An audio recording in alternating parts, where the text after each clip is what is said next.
What's up, everybody? Jay Rizzo here. I am an alcoholic in recovery. If you happen to be scrolling through YouTube and you look up the word recovery, I'm pretty sure my channel popped up. My channel is The Recovery Warrior. I ask brothers and sisters to come on. They tell their testimony, they tell their story of what happened, what it was like, and what it's like now. Basically, the format of us drug addicts and alcoholics who found recovery, the wonderful life of recovery. It's awesome. So today is Labor Day. You guys are probably going to be seeing this video Thursday, so stay tuned. Every Thursday I drop a video. The fall time is coming up. I don't know if the schedule is going to change. Big things happening on the channel. You guys stay tuned. So I got my brother Jimmy here, and without further ado, my brother Jimmy. Hello, my name is Jimmy. I am an addict and an alcoholic. My sobriety date is October 28th of 2021. Oh, yeah. So thank you. So coming up, next month it'll be 3 years. 3 years of continuous sobriety, and that wasn't something that it's not something that has been easy. Living my life clean and sober is not always easy. But I will get to that. I'll get to that in a little bit. I'm gonna talk first. I'll give you a little bit of background about me. I'm not going to talk too much about active addiction, active alcoholism. I've found that as time has went on in my recovery, the more that I share my story, the less I have to talk about using and drinking, and the more I have to talk about living life on life's terms, being a parent in recovery, the emotional and mental struggles that I have experienced in recovery, and how I got through all that and stayed sober. And that's more worthwhile talking about than what I used to do, because our stories are basically the same, but it does play a relevant factor into how I found recovery, right? Because I wouldn't have found recovery if I wasn't an addict and an alcoholic and wanted to change my life. So I come from 4 generations of active addiction and active alcoholism in my family. Started with my great-grandparents. They were alcoholics. My grandparents were alcoholics. My mom's generation, that's alcoholism. That's where drug addiction started to come into the play, and illegal activities as well. And with my generation, that's alcoholism, drug addiction, and gang activity too. Not on my part, but I just, there are people in my family who partook in that kind of activity. And the generation below me, my younger cousins, they're starting to break that cycle, that cycle of addiction and alcoholism. And that's such a blessing, that's such an amazing thing, because growing up like that, I felt like it's always going to be like this because it's how it's always been in my family. And it's what I've always known, and that everybody in my family does something, Yeah. Everybody in my family drinks or smokes or does that or does drugs or all of it, and that's how it's always been. So I just thought it was kind of like inescapable, and in my family it was kind of like a rite of passage, coming from like childhood to adulthood. Like when you're a kid, we couldn't smoke or drink with the adults because we were too young. But then when we became like of age, we got to kind of like, your initiation, so to speak. Okay, like now you can smoke with the adults, or now you can drink with the adults, and if you can maintain, then you got to just party with the adults. From then on. If you couldn't maintain, you got kicked back down to the kiddie table, and me and my cousins were just running around, smoking and drinking on our own. But anyways, that's kind of how life was for me, growing up. And I didn't really start seriously drinking until I was 14, and then I didn't really start seriously consuming drugs till I was around that same age too.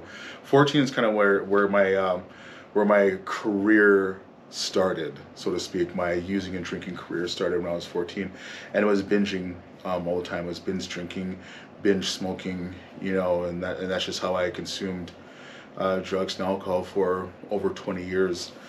So, I started when I was 14, and I sobered up 3 years ago, and so it's what is that? That's 21 years.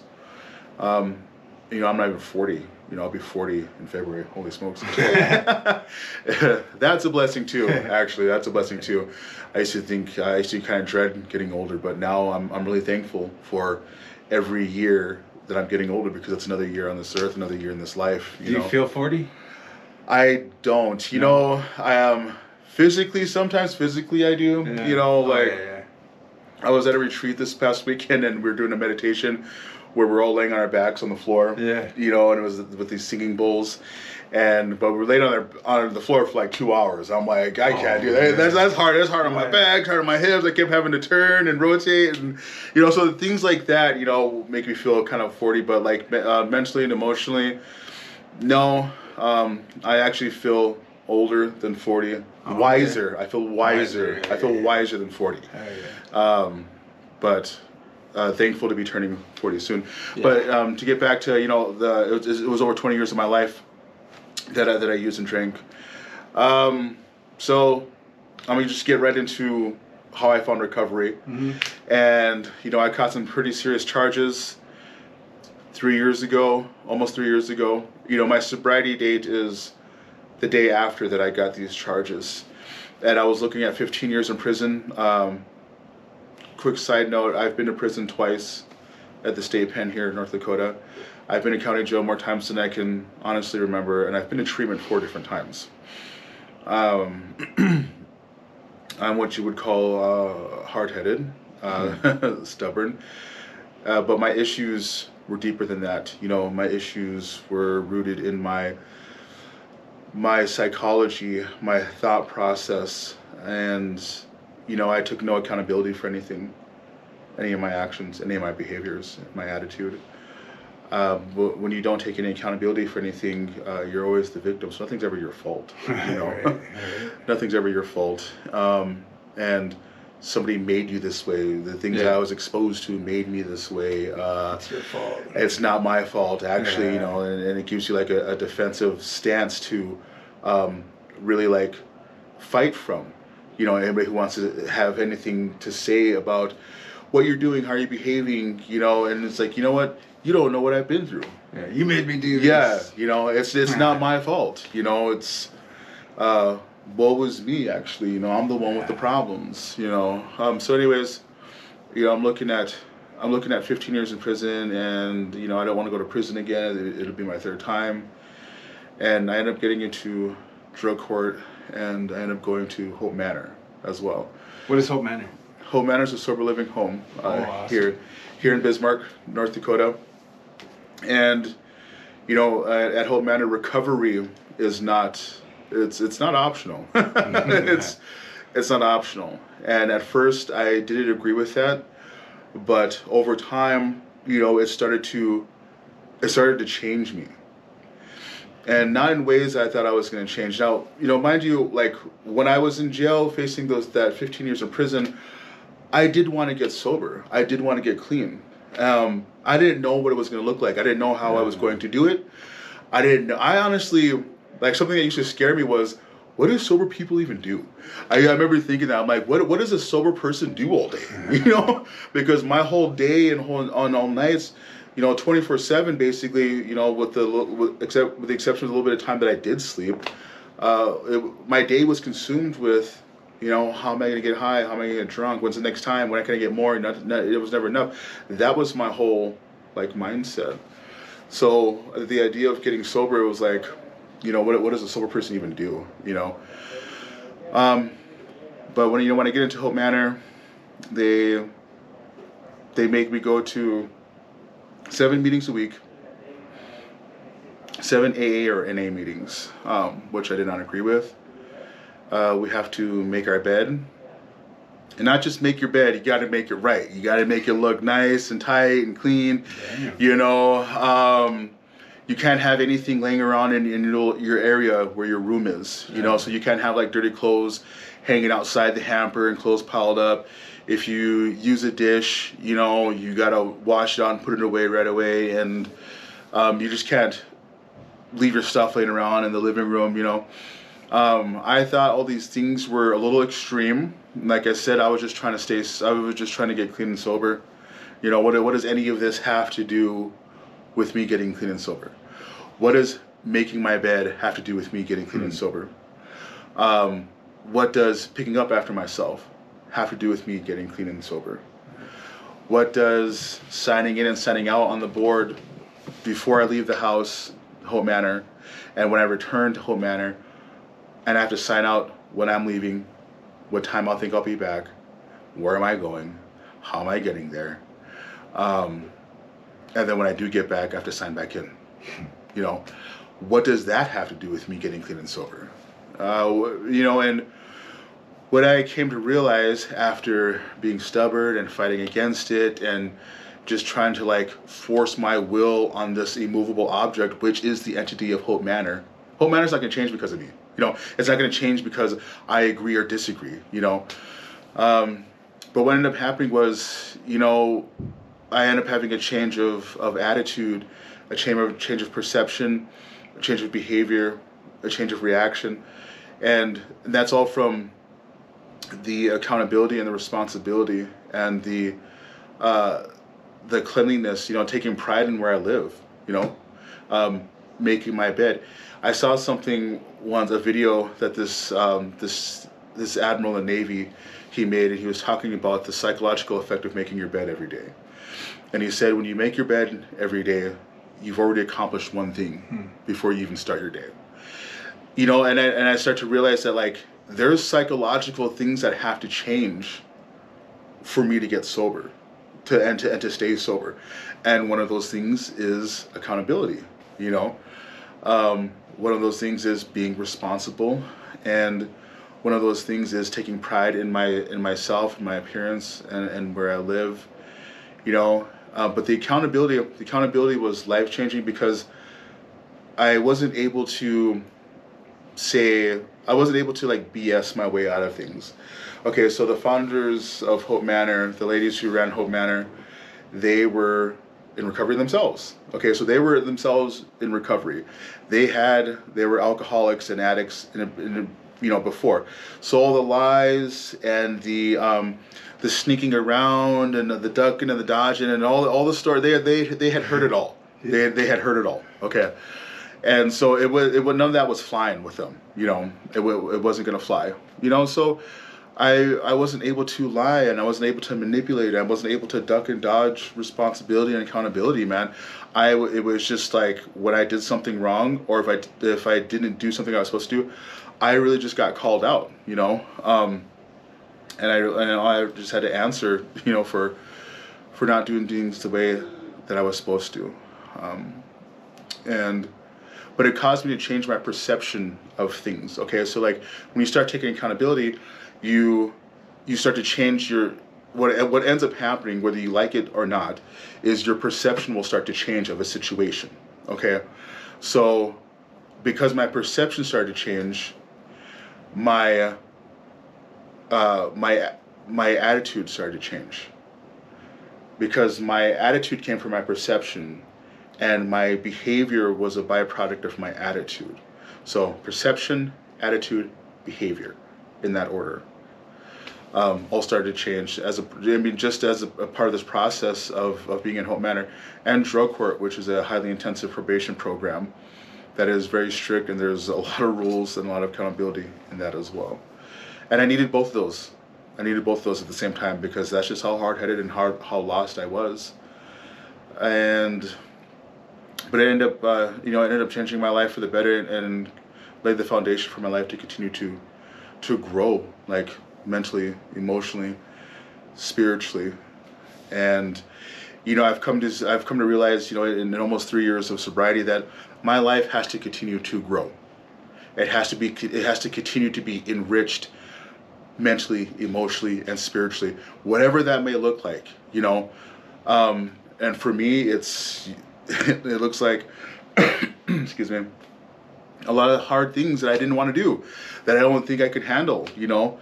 A lot of changes that have to be made, you know. You have to continue changing as your recovery goes on, because if you try to like keep going off of what got you to this point, like months ago or a year ago, like that same formula isn't going to work, in the present. It'll cause you to become stagnant. It'll cause you to become agitated. It'll cause you to become discontent, irritable, ungrateful, even. And our minds are our biggest enemy as alcoholics and addicts. And we need to constantly be aware of that. And what I got, 2 minutes? Yeah. 2 minutes. Yeah. So let me talk about parenting and recovery, and I'm gonna talk about a little bit about depression in recovery. So my daughter was born. It was not anything like I thought it was going to be. First child, first time parent. She'll be 17 months old on the 10th of September. Okay. So she'll be 17 months old pretty soon here, and it's not anything like I thought it was going to be. I thought it was going to be easy. I thought I was just going to be buying some baby stuff, making some bottles, and changing some diapers, and I used to babysit all the time. So it's like just like babysitting, right? Yeah. No, not. It's not like that. It's not anything like that. It ends up being a lot more, and and it ends up challenging me mentally, emotionally, and spiritually, physically. Especially physically, because nobody tells you how tired you're going to be when you become a parent. You're tired. Oh my God, you are tired.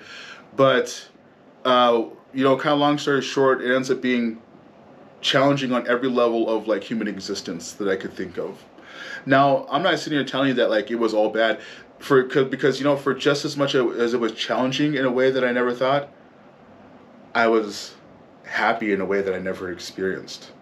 It's just as rewarding, and my daughter she's walking, and her mind is developing, and she's growing, and she has a little personality now, and I remember when she was just a baby, she was like like in a swaddle, and looking around, and now she's like interacting, she's laughing, and she likes certain shows and certain behaviors, and that's amazing to see, but you got to put in that work. Right. You got to put in that work, and this attachment that she has with me, and her mom, that's because we put in the work, man. We put in the work. That's the 3 a.m., the 2 a.m. feedings, the diaper blowouts at 1 a.m. when you're tired and you got to clean a screaming, crying baby, and then you got to go to work the next morning, and then you got to go to your meeting, and then you got to meet your sponsor, and then you got to meet your sponsee, and then you got to go to your job, and it's like you got to do all these things, and keep it together, and not let you not become ungrateful about it, because that's eventually what ended up happening to me. I was overcommitted. I was trying to be the best person in recovery, the best sponsor, the best home group member, the best sponsee, the best employee, the best father, the best co-parent. And I was putting all this pressure on myself to perform all these things perfectly, and shaming myself when I would have simple, basic human emotions and reactions. I learned I was not giving myself grace. I was not being patient with myself, and I ended up finding myself in a depression as time went on. I was in a depression 6 months ago, and I was really overwhelmed, and it didn't make sense to me, and I shamed myself for being depressed in recovery, because I was like, how can you be depressed? You have all these things. Yeah. I have the vehicle, I have the license, I have insurance, I'm a legal driver, and that's something I wasn't for a long time. I have a job that I prayed for. I prayed to work where I work at Good Road Recovery Center. I prayed for that job for over half a year. I got it. I have a life of sobriety. I'm being of service in my recovery community. I repaired relationships in my family, and I'm being a present and available and sober father. How could I be depressed? How dare I be depressed? And but what ended up happening was I was going to see my therapist. I was going to see my primary care physician. I had to be open-minded and willing, 2.5 years into into sobriety in a way that I never thought I would have to be, and that was with getting on antidepressants. And it was something that I was really against for so many years, and it's something that I didn't think I needed, in recovery. But I was in such a place, such a dark place, that I just needed something to kind of like just get me out over that hump. Because here's the thing, I was depressed. I was using food and online shopping to comfort me, and my recovery was in shambles. My mental and emotional state was in shambles. I felt so overwhelmed. I was disconnected from everybody. I was dissociating with my daughter and everybody in my life. I was scrolling on my phone, lost in TV, stuffing my face with junk food, shopping for things I didn't need. And I was having emotional breakdowns over a year, and having to do step 10s and make amends to people and do an outburst, having emotional outbursts. I was a wreck. I was a wreck. Mm-hmm. I was a wreck. And I didn't want to get better. I didn't want to get better. That was really scary to me, because I felt so overwhelmed. I felt defeated, and I was shaming myself, and I didn't even know where to begin. But when I got on the antidepressant medication, I was like, I went into it with this mindset. This medication isn't the cure-all.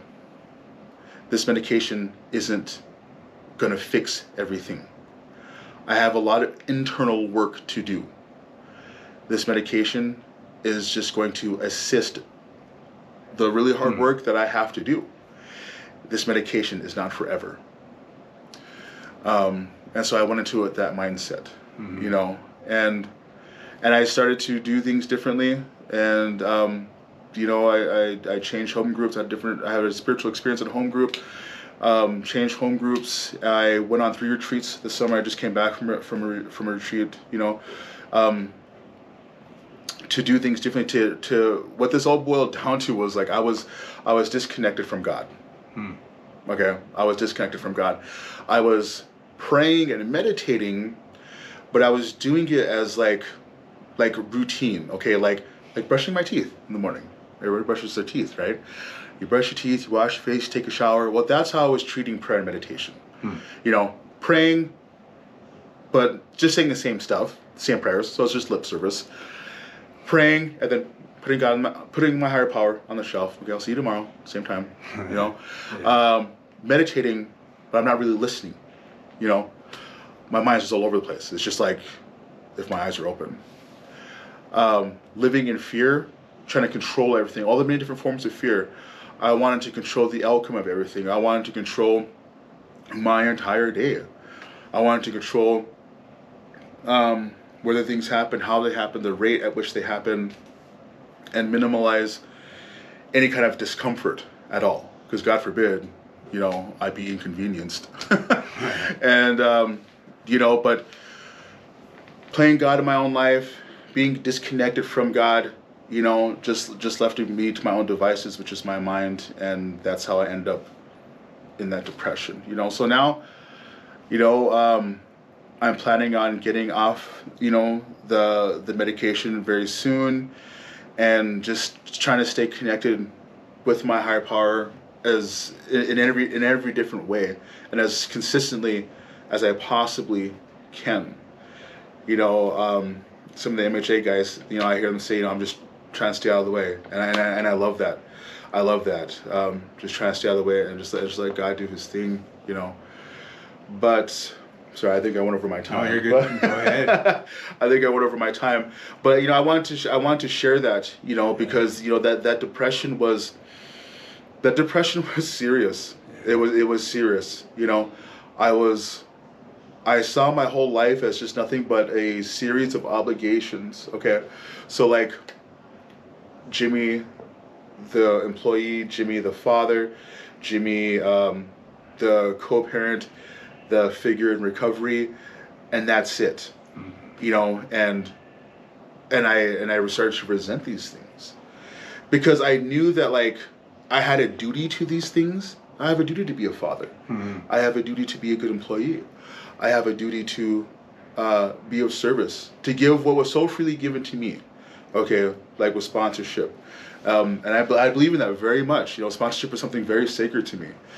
You know, I have duty to these things, but they don't make up who I am, and that's something that I allowed to happen. You know, and I felt like I was being swallowed up by all these things. You know, and so now, you know, I took a week off from work. I took a week off from everything. You know, thank God that I work a job where I have paid leave, and I took a week off, and I had a week off from work, from meetings, from everything. You know, I just needed a reset.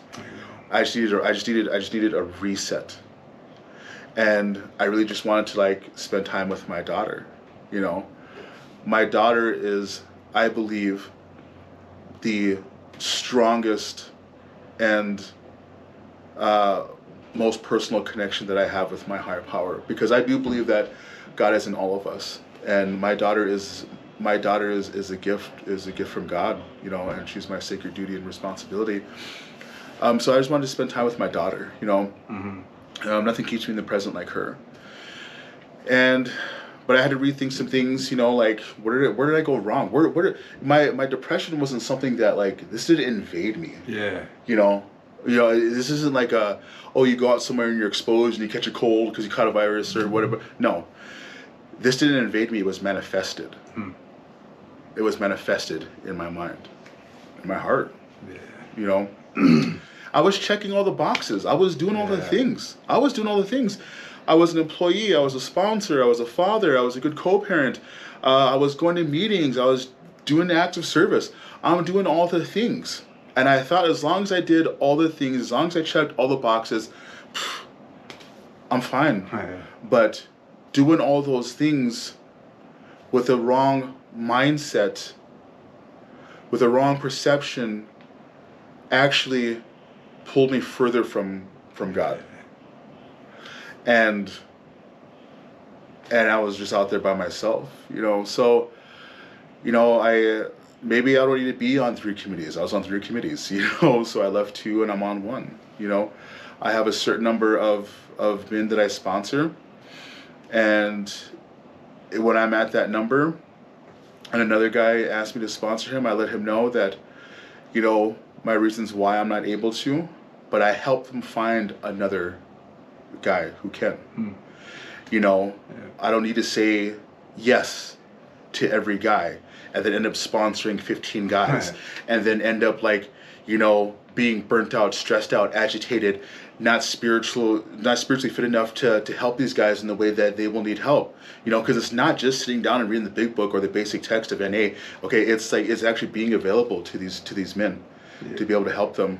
And you know, and if I'm got more guys than I can handle, and I'm agitated and irritable and not able to help them, then I'm actually being a disservice.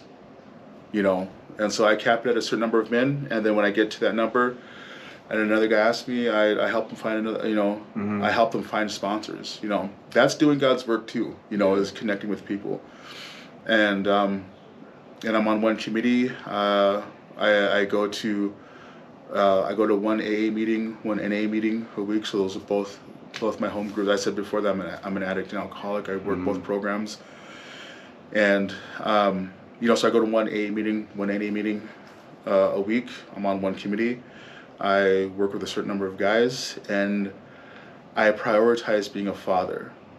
So if I'm going to make my recovery a priority, and I make a commitment to going to meetings on these certain days, why am I not making that same kind of commitment to spending time with my daughter?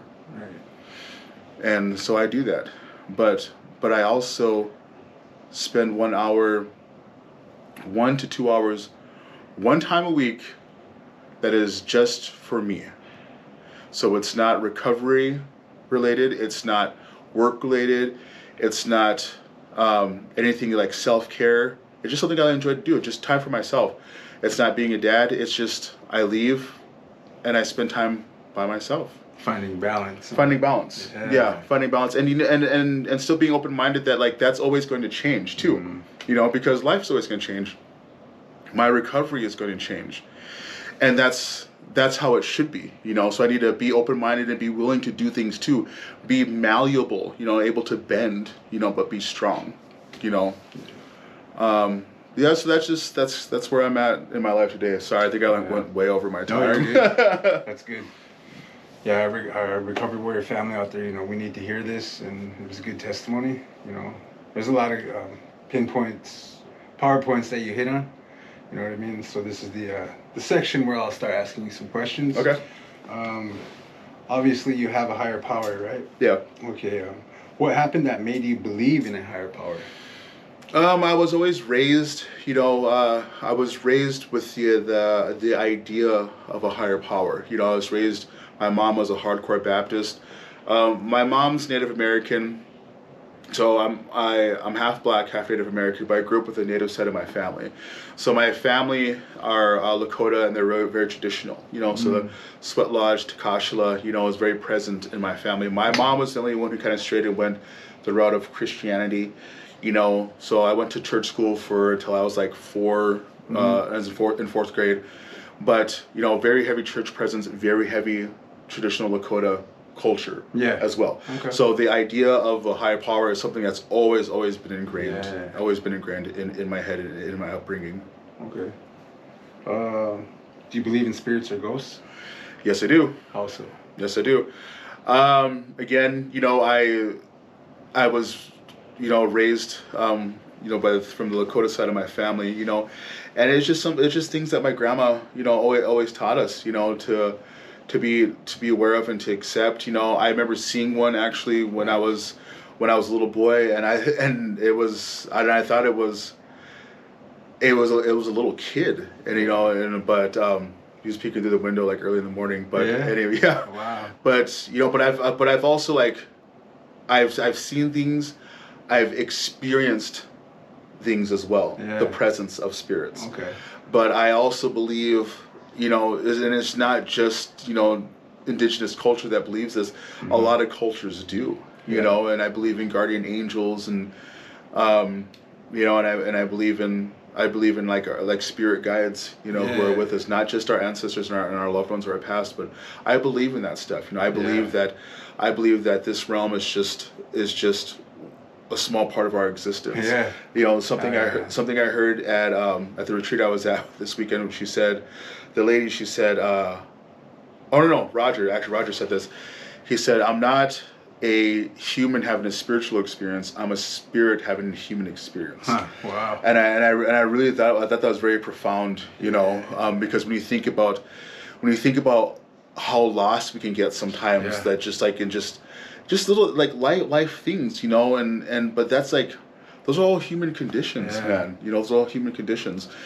So I try to change my perspective on it now, as I'm a spirit having a human condition, and I try to make That's cool. I try to make that human condition, as spiritually based as I can. Spiritual foundation, spiritual principles. There you go. Love, integrity, honesty, compassion, generosity, love and tolerance. Those are all things that are not always easy to do. But the more I practice these things, the easier they become, the stronger I get at them. Oh yeah, cool. So do you believe in God shots? Oh yeah. Yeah. Oh yeah. Yeah. Definitely. Because my recovery was filled with them in the past, and they continue to be. As long as I keep doing the work. I talked earlier about checking the boxes, and there's nothing wrong with that. I don't mean to invalidate that way of living, because even that, checking the boxes, that's still work. That's still making the commitments to do the things, okay, and doing the work and then being consistent at that. So I don't mean to invalidate that at all, but if I'm doing the work of recovery, God shots happen all the time. Oh, yeah. If I'm living my life in a good way with a good heart and a good mindset, God shots happen all the time. Yeah. It's all over the place. For me. Yeah. And it's just even things like making amends or practicing a spiritual principle. Like love and tolerance or patience. Or kindness. And then the things that happen, that come back to you are sometimes like, like threefold, and it's like, that's not a coincidence. That's a God shot to me. Yeah. Oh yeah. How important is prayer in your life? So important. So important now. After coming out of that depression, and after what I learned this weekend, the retreat that I was at, I just want to give a shout out to the Spiritist retreat. It changed my soul. It touched my soul. It strengthened my soul. And that was a God shot. Yeah. Because I tell you what, financially I was like, no, I shouldn't, and I was coming with all kinds of human reasons why I shouldn't go. But I just did it. Yeah. Because I needed to do things differently, after that depression I was in, and going out and having a different experience and experiencing God through other people, revamping my recovery, was part of this healing process and journey that I'm on. But by prayer, one of the ladies at the Spiritist retreat this weekend was talking about how prayer is a vertical connection to divine power, whatever your higher power may be. Prayer is a vertical connection to that, direct connection. And I changed my prayers, and prayer is changing. I went from not praying at all when I first got sober to my prayer becoming more consistent, becoming more in depth. And then after a while, I was saying the same thing. So I'm like, well, this covers all the bases, so I'm just gonna keep saying this stuff, and but the intention was good, but it ended up kind of becoming lip service, so now I'm just praying from the heart. I'm not like reciting the same stuff, that I had been talking about. Okay. What do you think about portals and black holes? Portals and black holes. Yeah. I'm a big space nerd, so I think stuff like that really does. Well, black holes, exist, based in science, but portals, yeah. So do you believe in interdimensional travel? Yeah. Do you? Yeah, I do. Yeah. I like. What movie was that? Interstellar. Yeah. Yeah, Interstellar. That was that was pretty mind blowing. But yeah, interstellar travel, different dimensions, different planes of existence, yeah, I believe in all that stuff. Yeah. I believe in all that stuff. I'm a very open-minded person, but I don't, I don't think that like just this plane of existence on just this planet and just this solar system is the only one. Come on, right, there's billions of galaxies out there, and with all of them, are solar systems, like ours, so, but yeah, I believe in all that stuff. Yeah, I was talking to a guest, I think it was last video and the video before that, I'd asked that question. And I also asked, I believe in like Bigfoot, Sasquatch. Yep, I do too. I think he's an interdimensional traveler. I mean, just the fact that they can't catch him, they can't shoot him, rare pictures of him. But for me, I think he just walks through dimensions. I mean, I don't know, it's just... So... Interesting correlation that you're saying that about the interdimensional walking of Sasquatch or Bigfoot, and to the Lakota culture, Bigfoot is a spirit. There you go. And there's families of them, and they're friends of the people, but they're spiritual. They're spirits, and so I've always believed in Bigfoot, and But yeah, I believe in that kind of stuff. I think to not believe in that kind of stuff is fear based in some way, somehow. Whether it's fear of the unexplainable, whether it's fear if it's actually true, whether it's fear because like, you can't grasp onto that, you can't control that, you can't control the fact that there's a portal or black holes, or like, what might be out there? Well, you just don't know. You're just gonna have to have that thing that we call faith, and you're just gonna have to believe and pray in your higher power and just trust that everything's gonna be okay, because there's really nothing you can actually do about it anyways. So exactly. Yep. So what's your next? What's next for you in life? Well,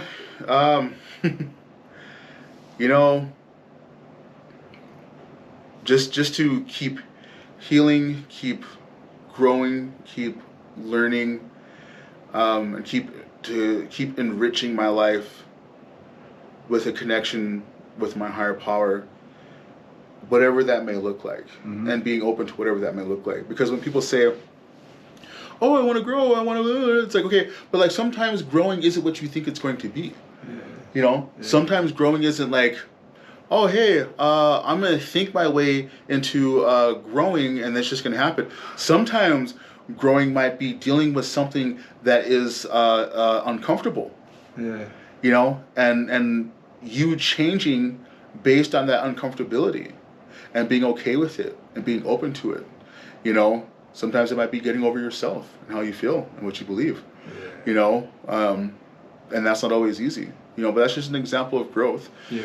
You know, but just to continuing enriching my life through healing and connection to my higher power. That's really all I got planned. You know, and that's actually a lot. But you know, I'm trying to learn more just to be present in the moment. You know, and not be so hard in the future. Right. You know, that doesn't mean I don't plan and that I don't have goals. You know, but I'm okay if those plans don't work out the way I want them to at the rate that I want them to. You know. Right. I'm okay with that, you know, because there's my timeline and God's timeline, and they vary. For me, anyways, in my experience, my timeline and God's timeline, they're not really adjacent or parallel. You know, it's usually always, you know, God's timeline trumps mine, and I find my groove in being okay with it and adapting to that and embracing it, because you can adjust to it but be bitter. Right. You know, you can accept it and be resentful, you know, but am I going to adapt to it and embrace it and be grateful for it? You know, so that's really where the direction my life is going. Awesome. Do you have any shout outs out there for anybody? Shout out to MHA Nation first and foremost. Shout out to Hope Manor. Shout out to the Spiritist Retreat, Bad Axe Retreat, Spiritual Refreshment. Those retreats changed my life this weekend. And shout out to anybody who is wanting to get sober, doesn't know how that's going to happen, what that's going to look like. It is possible. There are a lot of things in place that can help you, you know. Treatments, sober livings, your PO, if you call them. And shout out to anybody who's having a hard time in recovery. You know, if you got some clean and sober time under your belt, that doesn't absolve you from things. All right, that doesn't absolve you from emotional, mental, you know, issues. You know, and it's okay. It is okay. It's okay. You know, it's okay to still need healing. The process of healing, there's no finish line for healing, because healing is just like growth, and there's no finish line to it. You know. Yeah. That's a beautiful thing of the human experience. Oh yeah. All right, Jimmy, thank you for your time. If you guys watched this long, I am Jay Rizzo. I am an alcoholic in recovery. My channel is The Recovery Warrior. I ask brothers and sisters to be on and tell their story. If you like what you see, hit that like. If you want to see more, hit that subscribe. And with that, we will pass. All right. See you later. Bye.